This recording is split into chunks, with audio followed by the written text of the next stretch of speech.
अस्सलाम वालेकुम जी। हमारे साथ कराची से हैं शकील अनवर साहब।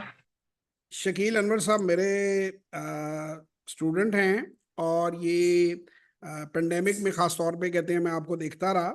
इन्होंने एक वर्कशॉप भी ली लेकिन कुछ ज़ाती मसरूफियात की वजह से या कुछ अपनी कारोबारी एडजस्टमेंट्स की वजह से ये काम की शुरुआत नहीं कर सके। और इन्होंने फिर मेरे से एक सेशन रखा है और उसमें इन्होंने चंद बातें डिस्कस की हैं। और उसके अलावा फराज साहब का भी जिक्र हम लाएंगे बाद में, उस तरफ बाद में आते हैं, उनके बारे में भी जिक्र किया। और सबसे पहले तो मैं ये पूछूंगा कि इनकी आज जो नॉलेज हमने फ्रेश जो की है, जो जैसे कहते हैं सब्जी पे ताज़ा पानी का छींटा लगाया है, उससे इनकी नॉलेज बढ़ी है, कोई फ्रेश हुए हैं बात? जी जी सर, असल में मैं तो तकरीबन कोई यानी कोरोना के टाइम से फॉलो करता हूँ आपको। और जाहिर है कि हर बारी नई चीज़ें सीखने को मिलती हैं। जज़ाकल्लाह और खैर। आप जो है वो यूँ समझिए नॉलेज का एक ख़जाना है। और अल्लाह ताला जज़ाकल्लाह। आपको सलामत रखे, बरकत दे। और आज फिर जो है वो जब आपसे बात हुई तो काफ़ी चीज़ें कॉन्सेप्ट क्लियर हुआ।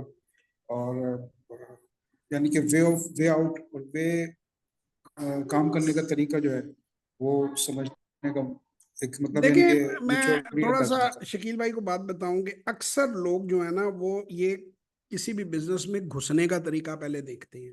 मैं उन्हें ये कहता हूं कि स्टॉक मार्केट वो जगह है कि जहां पे सेफ एग्जिट पहले इंश्योर होती है। मैंने इनको अभी इनके साथ डिस्कशन हो रही थी, काफ़ी सारी चीज़ों के ऊपर इनके साथ डिस्कशन होगी। वो हमने सवाल लिख लिए थे साइड पे। मैंने कहा आप अपने इस सेशन का टाइम ज़ाया ना करें, हम बाद में इस टॉपिक को सबको कवर करेंगे। एक तो इनको पछतावा था कि मैंने आपके कहने पे ब्लू चिप्स उस वक्त क्यों नहीं खरीदे जब आपकी वर्कशॉप अटेंड की मैंने किए होते तो मेरे पैसे डबल ट्रिपल हो जाते। क्यों जी, ऐसा ही था। ये बिल्कुल ऐसे जो ही चीज 100 वो रुपए की ये- इनको बताई थी वो 200 रुपए पे, सवा 200 रुपए पे खड़ी है। और उसके साथ 70 70 80 80 रुपए डिविडेंड भी 2 से 3 साल में वो दे चुकी है। यानी कि अगर 100 रुपए ने लगाए होते, 80 रुपए डिविडेंड ले लिया होता और कीमत 200 होती तो 80 लगा के 120 130 मुनाफे में होते। ये मैंने कंक्लूड करके बताया। ऐसे ही है सर, रेट्स ऐसे ही है। डिविडेंड यील्ड आपने सामने देखी है अपनी आंखों के। स्क्रीन ठीक है, पे देखा हर चीज चलो। कैलकुलेटेड दिखाई है। तो एक तो ये पॉइंट था। तो दूसरी मैं बात ये कहता हूँ कि पछतावा जिंदगी में कभी भी ना रखें। अभी आप जिंदा हैं, जिंदगी आगे बाकी है। अल्लाह ताला सेहत और जिंदगी देखे। अल्लाह सुब्हानो ताला ने हर चीज का एक वक्त मुतय्यन किया हुआ है। और अगर आप नहीं है उस वक्त आप एंटर हो सके किसी वजह से भी, तो शायद अल्लाह की उसी में कोई बेहतरी होगी।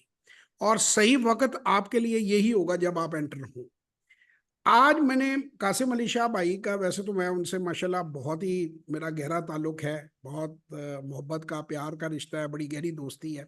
एक बड़ी खूबसूरत उन्होंने वॉरेन बफेट की कोट जो है उसको उन्होंने ट्रांसलेट किया। उनका अंदाजे बयां एक अपना ही है और वो कमाल कर जाते हैं जैसे बयान करती हैं। कि वॉरेन बफेट के पास एक बंदा आया, बच्चा आया, उसने कहा जी मेरे पास पैसे नहीं हैं।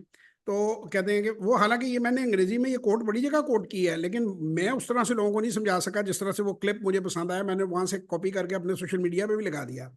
तो उसने कहा, वॉरेन बफेट ने उसको कहा कि भाई अगर तुम्हारे पास पैसे नहीं है तो अपने अंदर वैल्यू डालो। जो पैसे तुम्हारे पास हैं, कोई बुक खरीद लो, कोई कोर्स कर लो, कोई वर्कशॉप ऐसे अटेंड ही। कर लो। और कुछ नहीं कर जी सकते तो किसी सियाने के साथ एक कप कॉफी जो है वो बैठकर पी लो। किसी तरह उसे कन्विंस कर लो कि सर मेरे साथ एक प्याली कॉफी की पी लें, कि वही तुम्हारे अंदर वैल्यू ऐड कर देगा। और यही चीजें हमारे सोसाइटी में मिसिंग है। मैं शायद ये बात बताने के लिए 20 वीडियोस मुझे लगानी पड़ती और मुझे 20 मिनट लगते हर वीडियो में। जो उन्होंने 1.5 मिनट में बात कर दी है। तो माशाल्लाह अल्लाह ताला उनको और पावर दे उनके वर्ड्स को। तो आप लोग उस बात को समझे, मेरे सोशल मीडिया पे वो लगा हुआ है। दूसरा, मैं यहाँ मौका जो है वो भी बात, जो कि अब हमने रिकॉर्ड करनी है चीज़ें, तो मैं उनका और उनकी फाउंडेशन का शुक्रिया अदा करूंगा। आज तक कभी भी एक टेडी पैसे का उन लोगों ने मुझसे फायदा नहीं लिया। ना ही अल्लाह का शुक्र है मैंने लिया। तोहफे हम एक्सचेंज करते रहते हैं, वो सुन्नत है। तोहफे भी ज्यादा शासा भी नहीं कि मेहरबानी है, वो उसमें भी नंबर ले जाते हैं। और मुझे भी वो हमेशा जब भी मैं जाता हूँ तो वो कुछ ना कुछ फोर्स करके गाड़ी में चीज़ें रखवा देते हैं।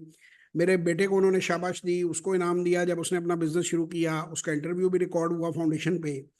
तो मैं मतलब आप लोगों को एक चीज़ की गवाही दे सकता हूँ। देखो, दिलों के हाल तो खुदा जानता है और गुनाह सवाब भी मेरा रब जानता है कि इंसान के दिल में क्या है क्या नहीं है वो इंसान नहीं जानता। मेरा उनसे 6 7 साल का 8 साल का जो तजर्बा है, जो मेरी उनसे मुलाकात है, मैंने उस बंदे को बेगरज पाया जितना मैंने देखा, जो मुझे पता है। हमेशा मैंने उनको पब्लिक अवेयरनेस की बात करते देखा है, हमेशा मैंने उनको भलाई की बात करते देखा है, हमेशा उन्हें मैंने पॉजिटिविटी की बात करते देखा है। अब कुछ लोग पॉलिटिकली भी, वैसे तो उन्होंने जो इंटरव्यू किया था मेरे नज़दीक कोई ऐसी बात उसमें थी नहीं जो हमारे कुछ लोगों को बहुत नागवार गुजर गई पॉलिटिक्स पे, लेकिन मैं पॉलिटिक्स पे बात करना ही नहीं चाहता। हर आदमी का सर अपना व्यू है। मुझे इस वक्त भूल गया मार्क्स ने कहा था या किसने कहा था कि जो जब आप वोट देने जाएं तो मियाँ बीवी को ना बताए और बीवी मियाँ को ना बताए कि वो किसे वोट दे रही है। देखिए, आपकी जी पॉलिटिकल चॉइस आपका पर्सनल मैटर होता है। आपको पूरा जी हक है, कंपेन भी करें आप अपनी पार्टी के हक में, मुझे कोई इतराज नहीं है। ये 3-4 जो मेन स्ट्रीम पार्टी हैं, इस पार्टी के वर्कर्स, इस पार्टी के फॉलोअर्स कंपेन करें, कहें कि हमारी पार्टी बेहतर है, ये पॉइंट्स अच्छे हैं, इनको वोट डाला जाए। लेकिन गाली गलौज करना, बदतमीजी करना और दूसरे बंदे की राय को राय ना समझना और उसको इंसल्ट करना, ये मेरा ख्याल है किसी को भी हक हासिल नहीं है। तो ये बराए मेहरबानी मैं दरखास्त ही कर सकता हूँ, ज़ाहिर है मुआशरे में अब इसके नीचे मुझे भी बुरा भलाना कहना शुरू कर दें आप लोगों को, पता नहीं चलता किधर को लोग हमारे चल पड़े। भाई, आप में से हर आदमी को हक है पॉलिटिकल चॉइस रखने का अपनी, हर बंदे को, वो जिसे चाहे वोट दे, यही डेमोक्रेसी है। तो मैं हूं या शाह साहब हैं या शकील साहब हैं, हो सकता है कि शाह साहब जिस पार्टी को वोट देते हैं मैं ना देता हूं, हो सकता है मैं जिस पार्टी को वोट देता हूं वो ना दे। और बिलीव मी, इतनी बार हम खानों पे बैठे हैं, इतनी बार हम पर्सनल गप्पे, बच्चों की बातें, फैमिलीज की बातें, कभी पॉलिटिक्स हमने डिस्कस ही नहीं की। और भाई, हमारा लेना देना ही कोई नहीं है, हम कोई पॉलिटिशियन थोड़ी है कि हम पॉलिटिक्स डिस्कस करें। हम तो रिफॉर्मर हैं सोसाइटी में, हम तो स्पीकर लोग हैं, हमारा काम है वेलफेयर की बात करना या अपने कारोबारों पर तवज्जो देना। तो ये खुदारा, जी ये मैं एक चीज चाहूंगा कि इस तरह लोगों को एकदम ना लेबल ना कर दिया करें। हम इंसान हैं, हमसे भी कोई बात बाज दफा हो सकता है कि कोई एक्स्ट्रा बात हम कह जाएं, ह्यूमन बीइंग है ना, स्लिप ऑफ टंग हमारी भी हो सकती है। तो जी जितने भी मैंने देखा है कि ज़हनी तौर पे नाकाम, नकम्मे और फजूल लोग सोशल मीडिया पे बैठे हुए हैं, वो 1 मिनट नहीं लगाते गालियां देने में, नीचे गलत बातें लिखने में। तो उससे यार अफसोस होता है। आप अपनी तरबियत जाहिर करते हैं, किसी का कुछ नहीं जाता, काफिले चलते रहते हैं, और वो जो उसको फॉलो करके शोर मचाते हैं, मैं वो बोलना नहीं चाहता, वो शोर मचाते रहते हैं। इज्जत और जी जिल्लत मेरे रब के हाथ में है, जिसको उसने देनी है उसे देनी है, जिसे नहीं देनी वो उसी से मांग सकता है। तो इसलिए ऐसी बातें सभी के बारे में पॉजिटिविटी देखा करें। बंदा नहीं पसंद, आप उसका सोशल मीडिया लीव कर दें। मैं अपनी जगह भी हमेशा ही लोगों को कहता हूँ कि यार नेगेटिव कमेंट क्यों देते हो। वैसे तो मेरी स्टाफ को इंस्ट्रक्शन है, हम तो 1 मिनट नहीं लगाते ब्लॉक करने में, रिमूव करने में, कि जो नेगेटिव बात करे उसे रिमूव कर दो। तो अगर नहीं पसंद तो यार उधर चले जाओ जो पसंद है। तो बुरी बात किसी के बारे में भी क्यों लिखनी। अच्छा जी, अब हम आते हैं शकील साहब की तरफ। शकील साहब को मैंने प्रोग्राम बताया, माशाल्लाह इनको दोबारा एंटर होने का तरीका बता दिया मार्केट के अंदर। इन्हें मैंने कहा कि लीन स्टार्टअप हमारा कॉन्सेप्ट है कि थोड़े पैसे से काम करो। आपने अगर 1 लाख से, 2 लाख से, 3 लाख से पैसा नहीं कमा सकते तो 3 करोड़ से भी नहीं कमा सकते। सो फर्स्ट 90 डे प्रोग्राम हमारा जो होता है वो होता है वाइल कीप इट स्लो। उसके अंदर स्लो पैटर्न पे काम करो और अपने आप को जानो, मार्केट को जानो। 90 दिन बाद स्टेटमेंट निकालो और खुद देखो कि मुझे आगे जाना है या नहीं जाना और कितना आगे बढ़ना है। दूसरा, इन्होंने बात हुई, हमारी आपस में डिस्कशन हुई क्रिप्टो फॉरेक्स कमोडिटीज के बारे में। हमने कहा कि वो टोटली एक डिफरेंट और रॉन्ग बिजनेस है, उसमें सिर्फ सट्टेबाजी होती है, उसके अंदर कारोबार नहीं होता। फिर उन्होंने पूछा कि लोग अपना सब कुछ कैसे लुटा देते हैं मार्केट में। तो मैंने कहा जी, लेवरेजिंग लेके, फ्यूचर करके, शॉर्ट सेलिंग करके 10 गुना अपनी कीमत से ऊपर ले जाके, अगर 10% मार्केट में करेक्शन आए तो ब्रोकर आपको इसलिए वो सारी लेवरेजेस दे रहा होता है कि उसकी कमीशन बन रही होती है। तो do not listen to brokers. अपनी पसली से बढ़कर बाइंग कभी ना करें, बल्कि अपनी पसली से कम करें। अगर ₹1,00,000 तो 50,000 से ज्यादा की बाइंग ना करें, शायद आपको नीचे बाइंग का मौका मिल जाए। टेक्निकल्स पर काम ना करें, स्टॉप लॉस ऑर्डर वाली बकवास में ना बिलीव करें। It is a myth, it is absolutely wrong thing, everybody promotes it. ये सिर्फ मार्केट मेकर, मार्केट मूवर को फायदा देती है कि चीज ऊपर जाए तो खरीद लो, नीचे जाए तो बेच दो। उन्हें निकलने का मौका मिलता है और उन्हें खरीदने का मौका मिलता है। आपके जो स्टॉप लॉस ट्रिगर होते हैं, ट्रस्ट में वो इंस्टीट्यूशनल बायर, वो बड़ा बायर खरीद रहा होता है चीज, और आप अपनी तरफ से बड़ा समझ रहे होते हैं कि मैं बड़ा स्मार्ट हूँ, मैंने 5 पे जाना था इस शेयर ने, मैंने जो है 6 पे निकाल दिया। वो 4 पे भी जाता है और जब 8 पे आता है तो आप दोबारा लेते हैं कि जी अब ब्रेकअप हो गई। वो फिर दोबारा उसको 10 पे लेके जाता है, आप और खरीदते हैं। वो फिर उसको 7 पे लाता है, आपके स्टॉप लॉस ट्रिगर हो जाते हैं। और इस गेम में लाख का 50,000 और 50 का 25 आप करते हैं। So do not buy what you don't want to hold. Stock market is buying and calculating the valuation. It is not about buying and selling every day. It's not about सट्टा. दो सवाल बड़े अहम थे, उन्होंने वैसे ही शकील साहब ने जवाब दे दिया कि एक डेली कितना टाइम चाहिए स्टॉक मार्केट का काम करने के लिए. क्यों शकील साहब, कितने मिनट चाहिए, कितने घंटे चाहिए? 5 से 10 मिनट चाहिए बस. आप बिलीव करते हैं? मैंने साबित किया इस बात को. ये बिल्कुल ऐसे ही है सर, बिल्कुल ऐसे. तो सर सारा दिन मुंह खोल के बीच में से मक्खी भी 5-6 बार मुंह में से निकल जाए, टर्मिनल देखने की जरूरत नहीं है. आप खुदारा तरीका सही करें अपना. अच्छा, दूसरी बात इन्होंने बड़ी खूबसूरत कराची की टर्म में कही कि 100 का शेयर जब 200 पे जाता है या आपको डिविडेंड वगैरह दे के, मैं अक्सर ये करता हूँ कि मैं अपने पैसे, अगर लेट से कि जी 50% गेन किया है तो मैं आधे शेयर बेच देता हूँ, या 100% गेन किया है तो उतने जो मेरा प्रॉफिट है वो रख लेता हूँ, और बाकी के शेयर जो हैं वो मैं फरोख्त करके अपना कैश निकाल लेता हूँ. तो इन्होंने बड़ी अच्छी टर्मिनोलॉजी यूज की थी. क्या था जी? अपनी मूड़ी क्या था? अपनी मूड़ी तो निकाल ली, बाकी अब जो है वो हाँ, तो ये खाते कराची रहे. में कहते हैं कि ये कराची में लोग बोलते हैं. अब बोल दें एक बार फिर बता. अपनी अपनी मूड़ी निकाल लिए, बाकी अब जो है वो खाते रहे मलाई. सही, यानी कि you have recovered your money. आपने अपना पैसा तो निकाल लिया, बाकी इंजॉय इंजॉय और प्रॉफिट, बाकी तो प्रॉफिट का पड़ा हुआ है. उसके बाद सर इन्होंने बाजार फिल्म के बारे में कुछ पूछा, वो भी मैंने इन्हें एक्सप्लेन कर दिया.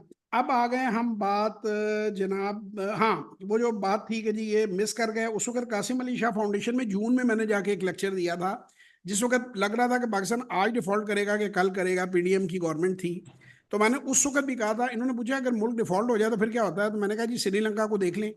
श्रीलंका की मार्केट 10 की पी पे ट्रेड कर रही है, हमारी मार्केट 5 की पी पे ट्रेड कर रही है. हम उनसे आधी पी पे ट्रेड कर रहे हैं. इसलिए नहीं कि हमारी कंपनियों की प्रॉफिटेबिलिटी नहीं है, इसलिए कि अवेयरनेस ही नहीं है. वही शाह साहब वाली बात कि किसी ने अपने ऊपर इन्वेस्ट ही नहीं किया, किसी ने कोई वर्कशॉप ही नहीं ली, किसी ने कोई किताब ही नहीं पढ़ी, किसी ने कुछ सीखा ही नहीं, किसी ने 2 कप कॉफी के नहीं खरीदे. 5,000 रुपए में यार आप लोगों को वर्कशॉप पीएसएक्स की मिलती, 5,000 रुपए में. इतने में अफ्तारी एक बंदे की जो है वो बुफे अच्छे रेस्टोरेंट में, वहां लाइनें लगी हुई हैं. और इधर वर्कशॉप में अल्लाह का शुक्र है पूरी दुनिया से लोग आते हैं, लेकिन उस तादाद से तो नहीं आ रहे जैसे आने चाहिए. तो मर्जी है आपकी, यही वर्कशॉप आपको 100 से 300 डॉलर की आपको लंदन में पड़ेगी या आपको अमेरिका में पड़ेगी.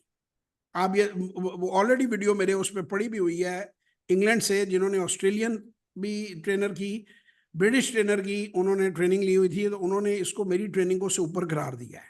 लेकिन बहरहाल उनकी मेहरबानी है, मैं अटपार ही कह देता हूँ. तो मर्जी आपकी है, ट्रेनिंग लेनी है आपने अपने लिए लेनी है, नहीं लेनी है ना भी, हम जब तक जिंदा हैं हम खिदमत करते रहेंगे. उसके बाद जी अगला इन्होंने कहा कि जी फराज साहब को मैंने राब्ता किया, और फराज साहब ने कहा कि जी जवाद साहब को आप उनसे सेशन भी ले लें और उनसे चीज़ें जो हैं डिस्कस भी कर लें.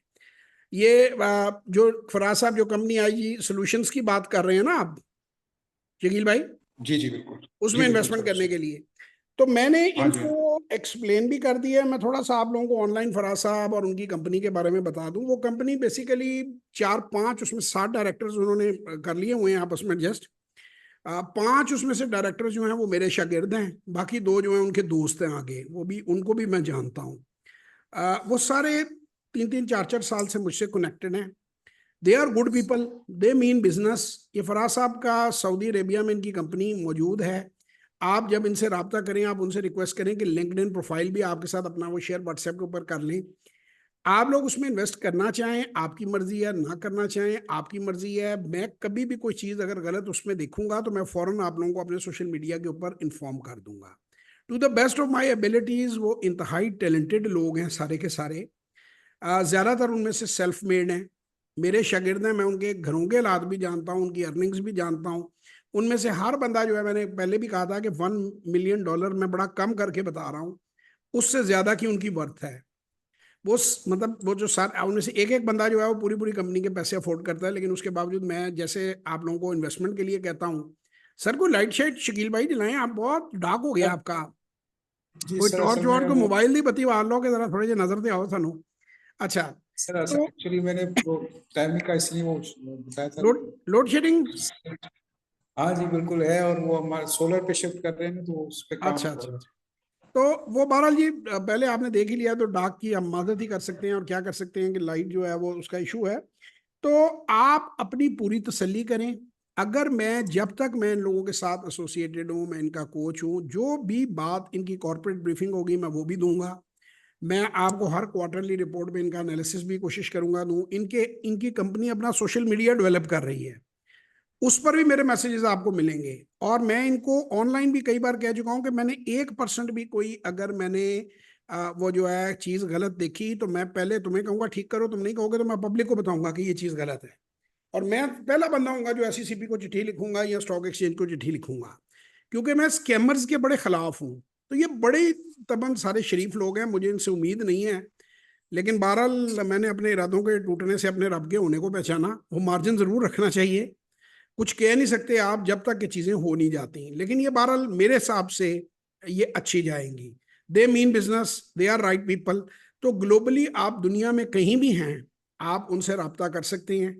उनकी नंबर्स दिए हुए हैं उस वीडियो में, बाकी सोशल मीडिया पे भी मेरे अपलोड हो रही हैं चीज़ें। अब बार बार रिपीट में उनके नंबर मिलते जाएंगे, और एक एक करके मैं इनके कुछ और डायरेक्टर्स जो हैं उनके भी मैं इंटरव्यू करूंगा। अच्छा, अब अक्सर लोग ना दो बातें, किसी ने कमेंट लिखा हुआ था कि जवाब साहब जब इंटरव्यू ले रहे होते हैं तो ये किसी को बोलने नहीं देते जब ये सेशन होता है, या ये अपना जो सेशन पे टेस्टिमोनियल ले रहे होती हैं। या किसी ने ये लिखा हुआ था कि वो दूसरे को सामने बैठा लेते हैं, बात अपनी कहते। भाई बात इसलिए अपनी कहता हूँ, ये लोग ट्रेन स्पीकर नहीं है, ये अनकंफर्टेबल हो जाते हैं कैमरे पे। एक टर्मिनोलॉजी होती है कैमरा शाइनेस। ये मुझे पहले कहते हैं रिकॉर्डिंग से हर बंदा इनमें से कि सर आपको जब मैं नर्वस लगूं तो आप चप्पू संभाल लीजिएगा। हर आदमी हर काम का एक्सपर्ट तो नहीं होता। अब उनको एम्बेरस तो नहीं कराना मैंने कैमरे में। और हमने जब ये इसकी जो, वैसे भी जब आप मेरे सोशल मीडिया पे आए हैं तो आप मुझे देख रहे हैं, जब मैंने उनका नंबर दे दिया, आप उनसे जितनी देर मर्जी बातें करें, तो वो जाने और आप जाने। तो इसलिए आप लोग जिन चीजों की टेक्निकलिटीज को नहीं समझते, उसमें कमेंट जरूरी नहीं होता कि हर चीज पर मुंह उठा के कमेंट कमेंट कर देना है। मतलब मेरे बड़े प्यारे दोस्त हैं अली अब्बास साहब, वो भी इंटरेस्टेड थे फराज साहब की कोई इन्फॉर्मेशन लेने में। तो मेरे दो उन्होंने वीडियोस देखी, तो उन्होंने कहा जी मैंने पहला प्रोग्राम आज तक टीवी का देखा है, उनका मीडिया से ताल्लुक है, जिसमें 12 या 15 मिनट की प्रेजेंटेशन में 9 मिनट जो है वो प्रेजेंटर बोला हो। तो मैंने उनको बताया, पहली बात तो सर जी मैं इधर प्रेजेंटर नहीं हूँ। दूसरी बात, वो खुद अपने अपनी चीज को उतने अच्छे वर्ड्स में नहीं एक्सप्लेन कर सकते जिन वर्ड्स में मैं एक्सप्लेन कर देता हूँ। अब हमने 6 घंटे की वीडियो तो रिकॉर्ड नहीं ना करनी, और उसमें लोग पजल हो जाते हैं, कैमरा शाई हो जाते हैं। फिर मैं, जब आप देखते हैं ना कि मैं वो लुकमा पकड़ लेता हूँ उनसे बात करते करते, तो वो ये रीजन होती है। अनवर साहब आप हमारे साथ हैं? जी सर, बिल्कुल मैं आप तो बिल्कुल ही डार्क हो गए हैं, को मोमबत्ती जला लें, शम्मा ही रोशन कर सर लें। जी, सर एक्चुअली वो सोलर पे शिफ्ट कर रहे हैं, काम हो रहा है तो अच्छा अच्छा अच्छा अच्छा, चलिए अल्लाह ताला आपके सोलर को अच्छा चलाए। और कोई बात आप कहना चाहें, कोई मैसेज देना चाहें पाकिस्तान को, कुछ बताना चाहें? सर मैं ये अर्ज करूंगा कि आप यानी कि अच्छी नीयत के साथ और हक हलाल कमाई करने के लिए, अपनी लाइफ को जो है वो बेहतर करने के लिए आप बिल्कुल आए, स्कैमर से दूर रहें, और ये जो पुठे सीधे लोग होते हैं उनसे जरा बच के रहें और स्ट्रेट फॉरवर्ड चलेंगे, इंशाल्लाह फायदा होगा। आमीन आमीन। ये सर मैं इस बात का भी थोड़ा सा एक्सप्लेन कर दूं, ये मेरे स्क्रीन के ऊपर आपको नाम नजर आ रहा होगा जवाद हफीज, और एक साइड पे लिखा होगा JH। तो ये जो हफीज है, ये अब्दुल हफीज साहब मेरे वालिद साहब का नाम था। उनका पूरा नाम था चौधरी अब्दुल हफीज, CA हफीज लिखा करते थे वो पाकिस्तान का एक बहुत बड़ा नाम थे, उन्होंने बड़ी खिदमत की थी पाकिस्तान की। मैं लोगों को ये बात कहता हूँ कि इस नाम का बड़ा बोझ है, बड़ी जिम्मेदारी है मेरे कंधों पे।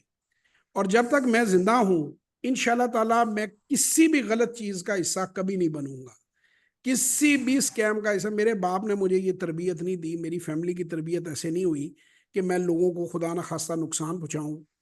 हाँ, अल्लाह की तरफ से खुदा ना खास्ता किसी की किस्मत में कोई नुकसान लिखा है तो जाहिर है वो इंसान को तो मैं अपना नहीं रोक सकता, आपका क्या रोकूंगा। जहां तक ह्यूमनली पॉसिबल होगा मैं ट्रांसपेरेंटली काम करूंगा, मैं सही बात करूंगा, मुझे कोई लालच नहीं है। आप लोग सेशन वर्कशॉप में यकीन माने, ये पैसे बिल्कुल हमारे, हम ब्रेक इवन से थोड़ा सा ऊपर इसको कर रहे हैं, इससे ज्यादा हमारा खर्चा हो जाता है। मैं ये पैसे कमाने के लिए ये काम नहीं कर रहा, मेरे लेवल का कोई और बंदा आपको मार्केट में सिखाता हुआ नहीं मिलेगा। क्योंकि इतने पैसों में तो वो कहते हैं कि, मुझे भी लोग कहते हैं कि आपने क्या टाइम जाया करते हैं अपना। तो मैं वही वही बात रिपीट करूंगा, मैंने पिछले इंटरव्यू में भी कही थी कि आयतुल्लाह खमीनी साहब जब एग्जाइल में थे तो ऑडियो कैसेट्स रिकॉर्ड कर करके ईरान में भेजते थे। तो उनको एक जो था जो इंटरव्यू लेने वाला था उनका टीवी चैनल का, उसने कहा कि यार ये आप भेजते हो, आप तो एग्जाइल में हो। उसने कहा ये मैं उन बच्चों के लिए वीडियोस भेजता हूँ जो अभी माँ की कोख में है, वोम में है, मदर्स की। तो अंग्रेजी का था, उसने अंग्रेजी में ये यूज किया था रिपोर्टर ने, मुझे बात बड़ी अच्छी लगी। तो मेरा ये प्रोग्राम जो है ना, ये उन लोगों के लिए है जो अभी बच्चे हैं, जो अभी टीनेजर्स हैं, जो अभी 2 साल 4 साल 5 साल के हैं। तो जिंदगी ने तो एक लेवल पे आके खत्म हो जाना होता है, लेकिन इंसान जो है ना, बात होने के, मेरे लफ्ज मेरे होने की गवाही देंगे कि जिंदगी में कोई अच्छा काम आप कर जाओ तो वो लोगों के काम आता रहता है। तो यही हमारी नीयत है, यही हमारी कोशिश इंशाल्लाह। है। बाकी क्रिटिक्स ने क्रिटिसिज्म करने से बाज नहीं आना, वो तो गंद फेंकने से लोगों ने बाज नहीं आना। तो सूफियों और वलियों को नहीं बख्शा, तो मैं तो बड़ा छोटा सा नाम हूँ। तो मैं अपना काम किए जाऊंगा, वो अपना काम किए जाएं। आखिरी एंड पे एक शेर आपको सुनाते हैं और फिर एंड करते हैं। बुल्ले आशक हो या रबदा, बुल्ले आशक हो या रबदा ते मलामत होवे लख, बुल्ले आशक हो या रबदा ते मलामत होवे लख, और तेनू काफर काफर आख दे तू आहो आहो आख। तो मैं डिनाई नहीं करूंगा, जितने भी लोग हैं, क्रिटिक्स हैं, जो उनका दिल करे वो कहते रहे। तो 0300946624, 033642423426 पे व्हाट्सएप वॉइस और टेक्स्ट मैसेज कीजिए और हमसे मुलाकात करनी हो किसी सेशन या वर्कशॉप में, तशरीफ लाएं। पाकिस्तान जिंदाबाद।